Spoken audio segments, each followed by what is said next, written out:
오늘 가설이 이제 천재의 재능을 뇌에 업로드 한다잖아요. 뇌 얘기를 하고 있는데 뇌 하면 가장 대표적으로 기억하는 능력이 있는 부분이잖아요. 네. 기억하는 부분만이라도 어떻게 좀 이렇게 옮기고 그런 시도는 안 해봤나요?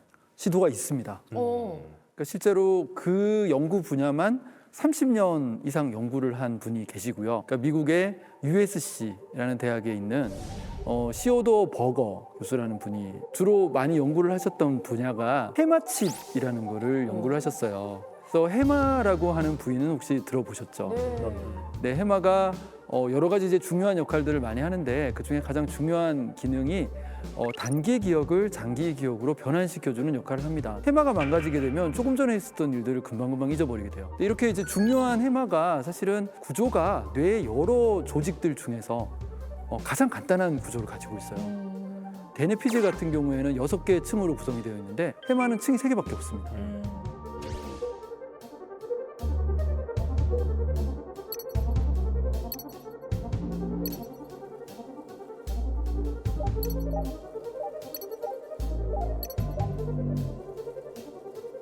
이 사람이 해마를 모방을 해서 마이크로칩을 만들었어요. 그런 다음에 해마가 망가진 뒤에 해마에다가 해마칩을 집어넣어서 우회 통로를 만들어줬더니 장기 기억을 하지 못했던 쥐가 장기 기억을 되찾는 데 성공을 했습니다. 대박이다. 네, 여기까지는 사실은 그럴 수 있겠다라고 생각을 할 수 있는데 이분이 이제 어떤 연구를 또 진행을 추가로 했냐면요. 쥐 앞에 레버를 여러 개를 놓아둔 다음에 그중에서 특정한 레버를 누를 때만 쥐가 좋아하는 음식물을 줬습니다. 그 방에 들어가지 않았던 다른 쥐의 뇌의 해마에다가 해마칩을 연결해 줬어요. 그랬더니 그 쥐가 시행착오를 거치지 않고 그 레버를 찾아서 눌러서 음식물을 먹는 데 성공을 했다라고 발표를 했습니다.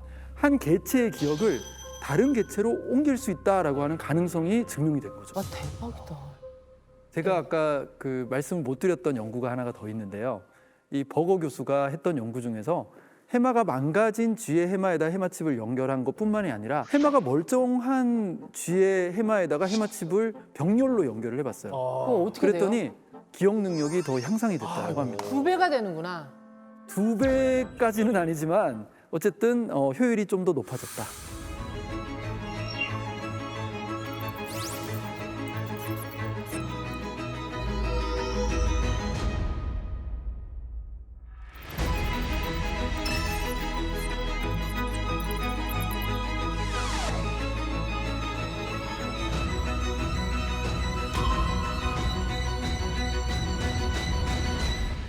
저는 이과인으로서 나와 있으니까 역사상 많은 천재들이 있는데 그냥 아인슈타인 딱 떠오르지 않아요? 천재하면? 천재가 제가 볼 땐 2 종류가 있는 것 같아요. 네. 제가 많은 천재를 봐왔는데 기본적으로 그 빨리 가는 천재가 있습니다.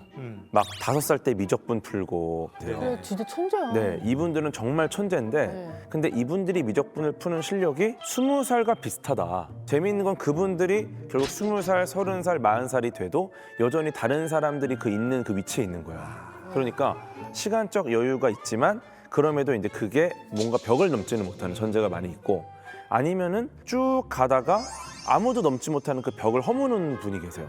아무도 발견하지 못하고 발견하고. 이 2 종류가 있는데 우리가 이제 역사적으로 기억하는 천재는 보통 이 2 가지가 결합이 되어 있습니다. 예, 정말 빠르게 시간적 이득을 얻고 누구보다 빠르게 벽을 넘고 그 대표적인 분이 바로 아인슈타인입니다.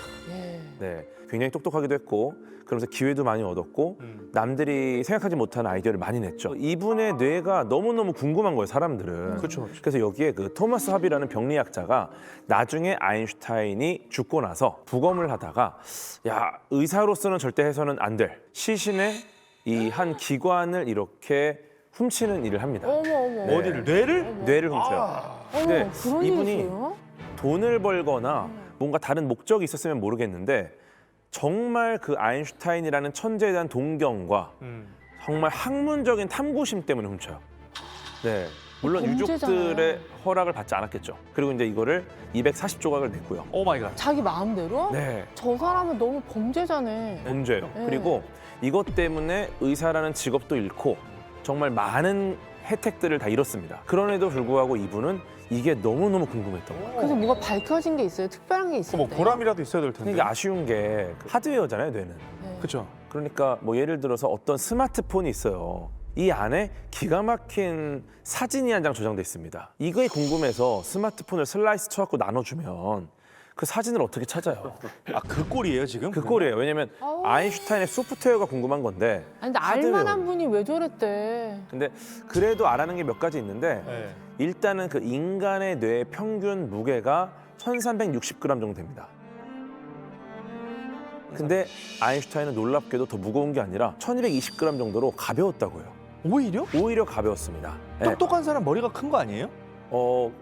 그러면은 뭐 고래나 코끼리가 이거 주로 머리 큰 분들이 이 이야기를 잘 알고 계세요. 저도 아주 잘 알고 있는 이야기. 그거 알잖아요 우리. 예, 하지만 그렇지 않다라는 게 밝혀졌고요. 어머나. 네, 그리고 두정엽이라고 이 공간 지각 능력이나 수학적 사고, 추론을 하는 그 부분은 일반인보다 15% 가량 컸다.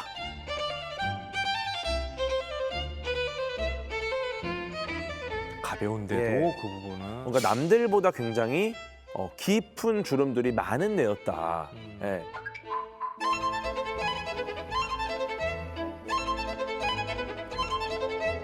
또 재밌는 거는 뇌세포는 또 그렇게 많지는 않았다고요.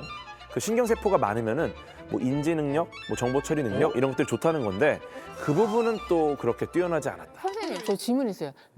사람 몸에는 수명이 있잖아요. 한 뭐 120까지 살면 진짜 오래 사는 거고. 근데 뇌에도 수명이 있나요? 뇌에서 뭐 잘 아시는 것처럼 일단 신경세포가 매일매일 지금 죽어가고 있고요. 여기 앉아 계시는 분들도 오늘 하루에 10만 개의 뉴런이 사라졌습니다. 근데 또 다시 생기잖아요. 다시 생기는 뉴런은 거의 없고요. 사실 어머나. 뭐 해마 근처에 있는 이제 뇌 부위에서 하루에 뭐 700개 정도 생겨난다라는 그런 말이 있긴 한데 사실 미미한 수준이고요. 일단은 뭐 계속해서 뇌세포가 죽어가고 있고 이게 80세 정도가 되면은 한 20억 개 정도의 뉴런이 죽게 됩니다. 그런데 다시 생기는 게 아니에요? 아니에요. 난 한번- 그거 믿고 생각했는데. 작아져요. 뇌세포가 다시 생겨나진 않지만 네. 구조가 바뀌어요. 그러니까 무언가를 계속하면 구조가 바뀐다는 대표적인 사례가 우리가 아까 얘기했던 해마거든요. 굉장히 복잡한 공간을 자꾸 탐색을 하면서 가면은 해마의 공간 기억을 담당하는 영역이 훨씬 더 복잡해집니다. 피아니스트의 뇌는 일반인의 뇌랑 달라요. 손가락을 움직이는 그 영역이 훨씬 더 복잡하고요. 리듬감을 담당하는 영역도 훨씬 더 복잡하다는 거죠. 근데 이게 그러면 조성진 씨가 그 영역 말고 다른 영역은 어떻게 될까? 다른 일을 하면 또 그 영역이 발달한다는 거예요. 그러니까 우리 뇌는 평생 계속 변하는 거예요. 뭐 예전에는 뇌는 청소년기를 지나면 더 이상 발달하지 않고 사그라들어간다 이런 얘기했는데 아니야, 전혀 아닙니다. 평생 변하는 거고 이걸 이제 가소성이라고 하는 거죠. 평생 배우고 뭔가 네. 생각하고 네. 뇌를 써야겠네요. 그래야죠. 그래야 됩니다. 심지어 그래서 사실 그 만약에 시력을 잃은 사람이 있다면은 성인이 돼서 그럼 원래 그 시각을 담당하던 영역이 있을 거 아니에요. 네. 그럼 그 부분은 어떻게 될까요? 퇴화되나요? 그 부분을 다른 영역, 다른 기능들이 그 부분을 잠식하기 시작해요. 그러니까 눈이 보이지 않지만 눈이 보이지 않으니까 더 소리를 예민하게 듣는다든가 뭐 다른 여러 가지 촉각을 이용한다든가 그러면은 더 이상 사용하지 않는 부분을 촉각이나 뭐 다른 어떤 형태의 감각을 점점 사용하게 돼가지고 결국 다 채우게 된대요.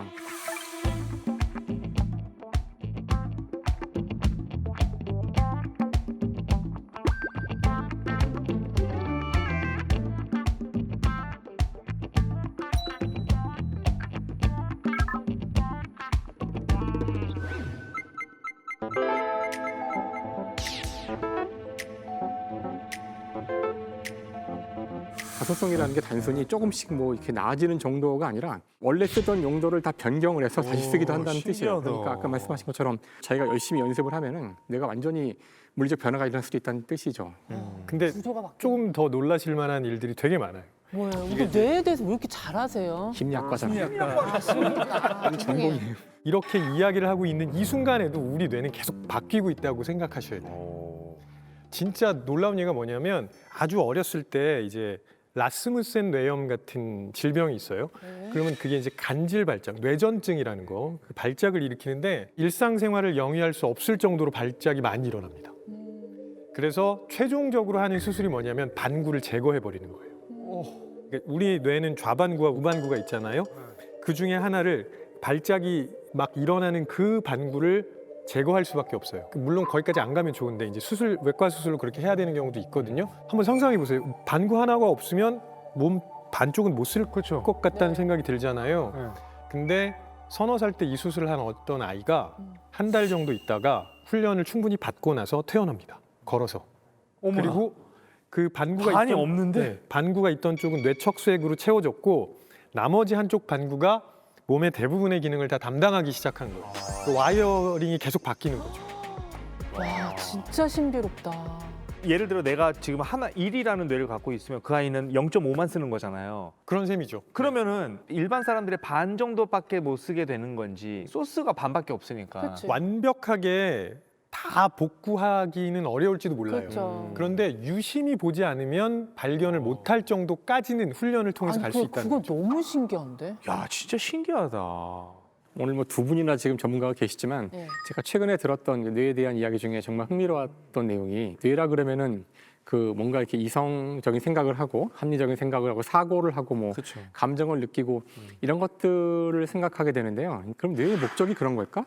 이런 생각을 해볼 수도 있어요. 최근에 뇌과학자들이 하는 이야기들을 가만히 보면은 뇌란 것은 미래에 대한 예측을 하는 기관이라고 하더라고요. 그러니까 왜 미래를 예측하려고 하냐면은 자신의 주어진 에너지를 최적화해가지고 생존에 유리하도록 하는 그런 예측을 하는 건데 문제는 그 예측을 하는 그 자체가 우리의 사고라는 거예요. 어떤 의미에서는 이제 이런 예를 이제 보통 들던데요. 저희가 이제 목이 막 마르잖아요. 갈증이 막 타가지고 그런데 물을 마시면 물을 마시는 순간 갈증이 해소가 돼요.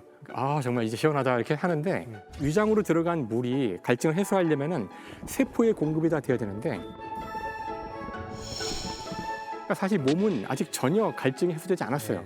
세포들은 아직 물이 없다고 난리치고 있는데 물이 목구멍을 통과하는 순간 뇌에서는 이제 모든 예측이 끝난 거죠. 물이 들어왔으니 갈증이 해소될 거라는 예측을 했기 때문에 이미 벌써 우리는 갈증이 해소됐다는 기쁜 마음을 느끼고 그게 내 몸의 상태라고 착각을 하는 거예요. 그러니까 우리의 예상과는 달리 이 뇌란 것은 단지 우리의 생존을 돕기 위해서 계속 바로바로 일어날 일들을 예측을 하는 거고 그 예측이 맞으면 계속 그 예측이 맞은 것을 감정이나 의식으로 바꾸고 그 다음 예측을 또 하는 그런 기계인데 이 기계의 목적은 단지 나의 생존에 필요한 에너지를 최적화시키기 위한 계산을 하고 있는 그런 기계라는 거예요. 그 뇌 예측 이야기하니까 저는 최근에는 뭘 보면서 그 생각이 드냐면 프로게이머들이 게임하는 장면을 보고 있으면 그 생각이 들어요. 정말 상대가 뭘 공격을 하기 전에 피한다고 하거든요. 그래서 그 프로게이머들도 나이가 많아지면 잘 못한다고 하는데 그런 반응도 있는 게 아닐까? 미리 예측해서 미리 대비하고 있다가 정말 확인하고 딱 바로 반응하는 그런 것들이 느껴지는 것 같아요. 근데 여기서 재밌는 게 뭐냐면 우리가 준비 전이가 발생하는 시점과 실제로 움직임을 하는 시점 그리고 내가 움직여야겠다라고 결정을 내리는 시점을 비교를 해본 연구가 있는데요. 그 유명한 연구로 이 벤자민 리벳이라고 하는 분이 이제 수행을 했던 연구고요.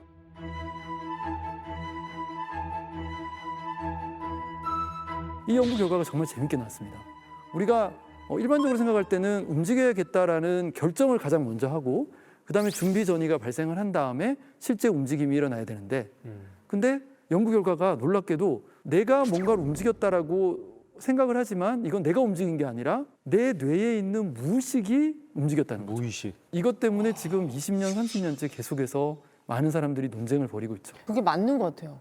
지금 내가 나 말해야지 생각하고 일주일 있다 말하는 게 아니거든요. 그냥 내 말하고 싶을 때 그냥 동시에 나오는 거야, 말이. 지금 저도 제 뇌를 굉장히 부지런히 지금 막 쓰고 있어요. 예. 아, 소리가 들려요. 네, 정말 막 뇌가 지금 막 근데- 돌아가고 있거든요. 근데 어려워. 그런 건 분명하죠. 내가 만약에 어떤 한 분야에 계속 머리를 쓰고 계속 거기다 노력하고 집중을 해서 뭔가 일을 해. 그럼 그 분야에 따른 뇌가 좀 발달하는 건 사실인 거예요? 네, 맞습니다. 실제로 구조적인 변화도 일어나게 되고요. 아, 구조적인 변화까지? 그러니까 특정한 기관의 볼륨이 커진다거나 아니면은 뭐 피질의 두께가 두꺼워진다거나 아니면 영역과 영역을 연결하는 어떤 신경들이 더 많아진다거나 그럼 나이 드신 분들도 뭔가 자꾸 이렇게 활동을 하시거나 생각할 그런 일들을 계속 하시면 뇌가 좀 그러면 고스톱을 치는 게 진짜 도움이 되겠네요. 고스톱을 아무 생각 없이 치는 거는 도움이 안 될 거고요. 영화 타짜에 나오는 주인공들처럼 아주 막 머리를 쓰면서 네. 치면은 분명히 도움이 될 것 같습니다. 나이 들수록 뭔가 자꾸 일에 집중을 한다거나 생각을 많이 하면 뇌가 퇴화되는 걸 좀 막을 수 있겠네요. 그런 것도 가능할까요? 우리가 느끼는 감각, 필링 이런 거를 인위적으로 좀 자극을 주면은 막 황홀해, 행복해, 배불러 막 이런 것도 느끼게 할 수 있는 기술이 있나요? 충분히 가능하죠. 우리가 전기 자극을 통해서 특정한 호르몬을 분비하게 하는 게 가능하고요. 가장 대표적인 게 도파민 분비가 가능합니다.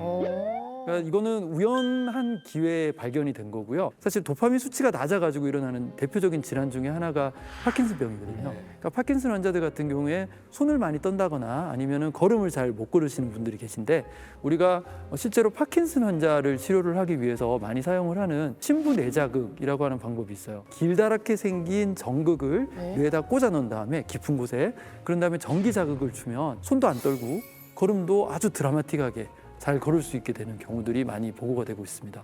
근데 이렇게 찾아내는 과정에서 어느 특정 부위를 자극을 했더니 뇌 수술을 받고 있는 사람이 갑자기 행복한 미소를 짓는 거예요. 어머나.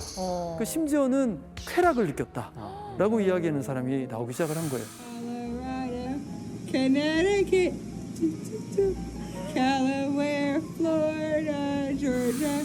그래서 그 과정에서 사실은 전기 자극을 주고 뭔가 우리가 인위적으로 쾌락이라는 거를 유도를 할 수 있다라는 사실을 발견을 하게 된 거고요. 전자마약이라는 이야기가 나오기 시작을 하고 있어요. 그러니까 우리가 뇌를 자극을 해서 이런 인위적으로 도파민을 분비를 하고 쾌락을 느끼는 게 가능하다라고 하면 이거를 신종 마약으로 활용할 가능성도 있지 않을까라는 그런 우려가 나오고 있기도 합니다. 아, 요즘에 진짜 도파민 중독 이런 얘기 많이 나오잖아요. 저희가 알코올이나 뭐 담배, 니코틴이나 커피, 카페인 이런 거를 좋아하시는 분들이 많은데 그 이유가 이제 그게 도파민 분비를 촉진하기 때문에 그렇대요. 네. 근데 문제는 이게 도파민이라는 게 농도를 이렇게 자꾸 높이면 더 강한 도파민이 나오기를 바라게 된다는 거예요. 사람에게 가장 중요한 게 뭘까? 이제 우리가 보통 행복이라고 하는데 행복이 과연 쾌락에서 오는 거라면 그럼 사실 다 필요 없이 도파민만 계속 맞을 수, 그러니까 나오게 할 수 있다면은 행복한 삶이 되는 게 아닐까? 이런 생각을 할 수 있지 않을까요? 1950년대에 그 제임스 올즈라고 하는 이제 신경과학자가 했던 실험이 상당히 유명한 지금 실험으로 기록이 되어 있는데요. 쥐의 뇌에다가 아까 말씀드렸던 것처럼 전기 자극을 줄 수 있는 전극을 삽입을 한 다음에 쥐 앞에 레버를 하나 놓고 레버를 누를 때마다 전기 자극이 가해져서 도파민이 인위적으로 생성되게 그렇게 만들어 놨어요. 그랬더니 쥐가 어떻게 했을까요?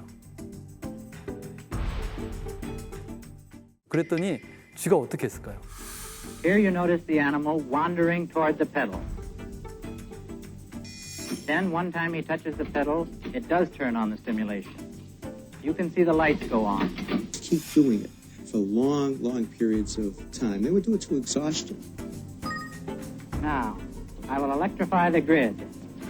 The animal must cross an area that gives a very painful... 쥐가 계속해서 누르고요. 그러다가 식음을 전폐하고 눌러요? 어떤 쥐는 수십만 번을 누르다가 쓰러져서 죽었다라고 합니다. 사실 사람의 뇌에다가 그런 거를 삽입을 하고 인위적으로 쾌락을 유도를 한다라고 하면 우리 인간이 쥐하고 다를 바가 없는 것이죠.